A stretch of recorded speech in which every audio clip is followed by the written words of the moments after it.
So in this video, I wanted to talk a little bit about exponentials, or at least introduce you all into exponentials and what they do and what are some of the things you might see in a math textbook or a math course related to exponentials. Now, when I say the word exponential, exponent, most people tend to think of the word power as well, right? So I'll just put the word exponentials up here and then we're going to work on from there. So exponentials. So when I talk about this word, most people think of powers or just degrees. Some people might call it that. But let's talk about something that is an exponential. So let's say I had 2 to the power of 3. Again, power. So 2 to the power of 3. I'm sure some of you that are watching this already know what that is.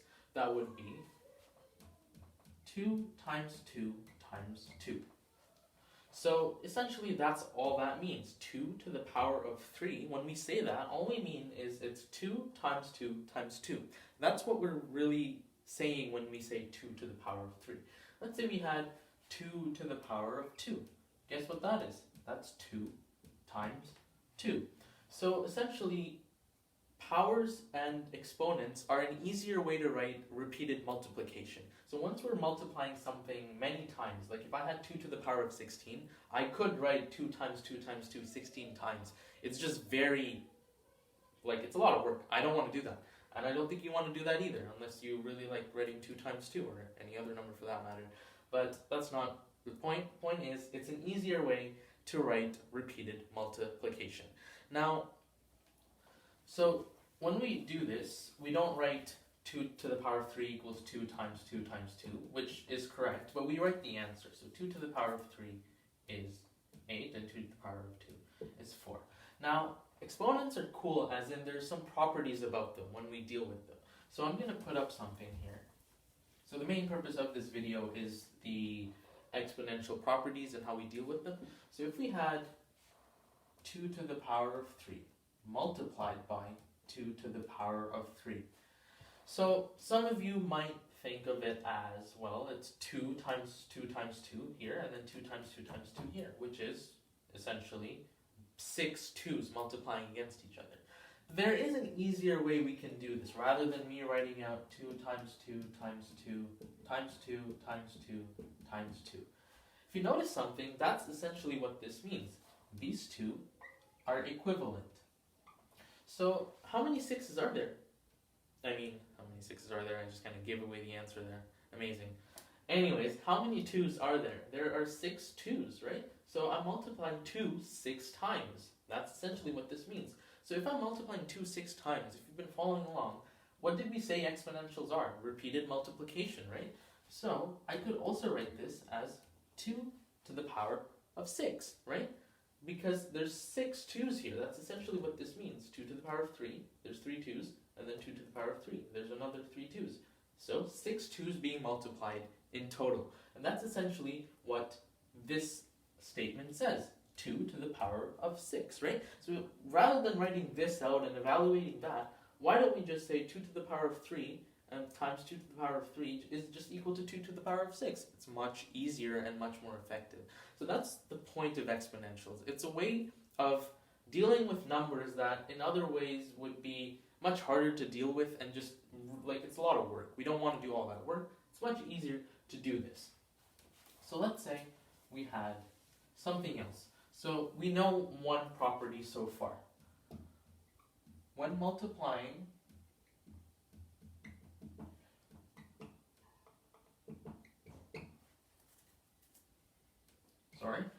when we're multiplying two bases,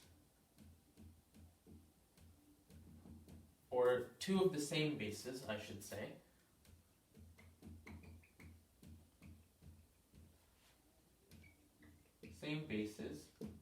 we add the exponents. So I'll do another example before we move on.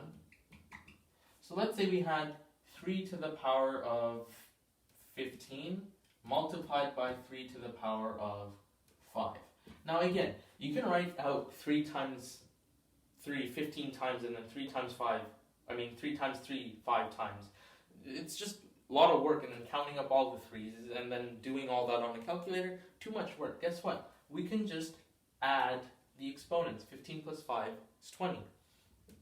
Again, it's an easier way of dealing with these large numbers. So whenever we have the same base, right, 3 to the power of 15, 3 to the power of 5, we can just, when we're multiplying them, we can just add the exponents.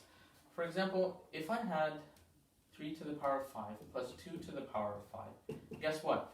I can't just do that. I can't just add the exponents because guess what? Sorry, this is a multiplication sign. Why can't I just multiply normally? Why can't I just do 3 times 2 and then 5 plus 5? It doesn't work like that. The bases have to be the same. 3 and 2 are not the same bases, so we can't do that. But if the bases are the same, like 3 to the power of 5, and then if I have 3 to the power of 2, guess what? I could do that 3 to the power of 7. If you look at that again, if the bases are the same and all we have are the exponents and we're multiplying the two numbers, just go ahead and add the exponents. It's a good property of exponentials. Now I'm going to get rid of this. I'm going to talk about another property. So we talked about when we're dividing numbers with the same base. Multiplying numbers with the same base. We haven't talked about when we're dividing numbers with the same base. So let's say we were dividing numbers with the same base. So let's say we had 2 to the power of 8 divided by 2 to the power of 3.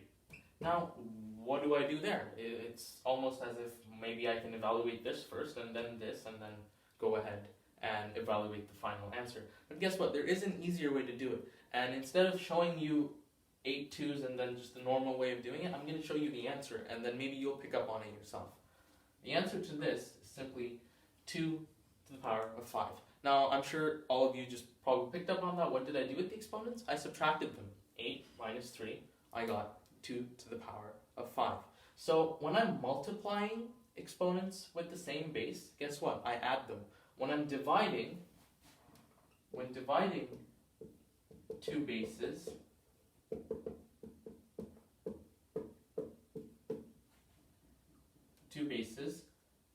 two of the same bases. I keep messing this up. I wonder why. Can't think properly today. Two of the same bases.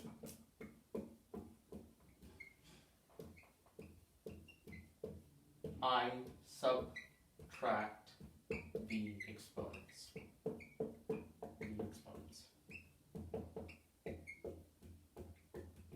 Exactly. So let's do another example really quickly. Now this time we don't see division written always as with the division symbol. We might see it in a fractional form. So if I had 3 to the power of 9 divided by 3 to the power of 6, right? That's essentially what that says. You could write it out again as the normal division sentence, but this is how you'll probably see it more often in a textbook or in a test. So you'll probably see it like that. So guess what? I'm dividing 3 to the power of 9 by 3 to the power of 6. So the bases are the same, always. That's a very big thing you need to think about, the bases being the same. Guess what? The bases are the same. So I can go ahead, straight up, and subtract my exponents. What's 9 minus 6? 3. So the answer to this question is 3 to the power of 3. Again, some questions might ask you to go ahead and evaluate that, which you easily can, which is 3 times 3 is 9, 9 times 3 is 27. The final answer is 27. But a lot of questions will ask you to write it as a simple power first, like this, and then you get it. Just don't go straight doing 3 to the power of 9, dividing by 3 to the power of 6, like straight up on your calculator. That's not showing the work that is asked of you. So now that we know these two properties, when we're multiplying the same base, we add the exponents. When we're dividing the same base, we subtract the exponents. Let's do a bigger problem with a combination of the two. So why don't we try that? Alright, so let's say we had something like 2 to the power of 6 multiplied by 2 to the power of 3 divided by 2 to the power of 4 multiplied by 2 to the power of 3. Again. So how would we deal with this? There's a bunch of numbers, a bunch of exponents. What we're going to do is we're going to simplify. We're going to treat it simply because mathematics in its most fundamental way is always simple. It's just a lot of things get added on top of it and it gets complicated. So this actually is very simple if you think about the properties we already talked about. So let's deal with the top first, right? In a fraction, you deal with the top and the bottom, and then you do whatever you want to do. So 2 to the power of 6 multiplied by 2 to the power of 3. When I'm doing that, what I can do is I can straight up add the exponents, right? Because I'm multiplying two of the same base. Why don't I just add them? So on the top, I have 2 to the 9. Same, on the bottom, I have 2 to the power of 4 multiplied by 2 to the power of 3, right? Now, a simple way to go about this again is, since I have the same bases that are being multiplied, just go ahead and add the exponents. That would simply be 2 to the power of 7. Now we have a much simpler equation, or a much simpler fraction that we can deal with. Mind my words, it's not an equation, it's a fraction. Anyways, you have 2 to the power of 9, and you have 2 to the power of 7. And guess what? What does a fraction represent? A fraction represents division. So I have 2 to the power of 9, 2 to the power of 7. So I'm dividing 2 to the power of 9 by 2 to the power of 7, right? So what did we say when we have the two same bases being divided? We subtract the exponents. So what's 9 minus 7? It's simply 2. So base stays the same, and if we can write it 2 properly, 2 to the power of 2. See how we went from there, a lot of big numbers, a lot of numbers there, to something simple such as 2 to the power of 2, which you can calculate in your head. 2 times 2 is 4. So again, when we're multiplying two numbers of the same base and they both have exponents, and I've said base a lot of times, maybe I should clarify that. Base is just the number that has the power on top of it. That is what a base is. I'm sorry if I didn't clarify that before. So if I'm multiplying two of the same bases, which I was in this case, I can just go ahead and add the exponents. 6 plus 3. And again, I'm multiplying two of the same bases, add them, 6 plus 3 was 9. Same on the bottom, you have two of the same bases, multiplying them, right? 4 plus 3, 7. And the second property we learned was if we're dividing two of the same bases and there's exponents, guess what? 2 to the power of 9, 2 to the power of 7, we're dividing them, just subtract it. 9 minus 7 is 2. So those are the two properties I wanted to really teach you guys in this video. Just two properties. When I'm multiplying, I add the exponents. When I'm dividing, I subtract the exponents. So if you remember that, you should be good with some really simple exponential problems that you might see in a textbook. In the next few videos, I'll go into a little bit more in depth. So what if we had something like 3 to the power of negative 2? What do we do there? I'll go into that and I'll explain what that means and what we do when we see something like that. But hopefully this was a really simple introduction into exponentials and what we do when we have numbers of that sort.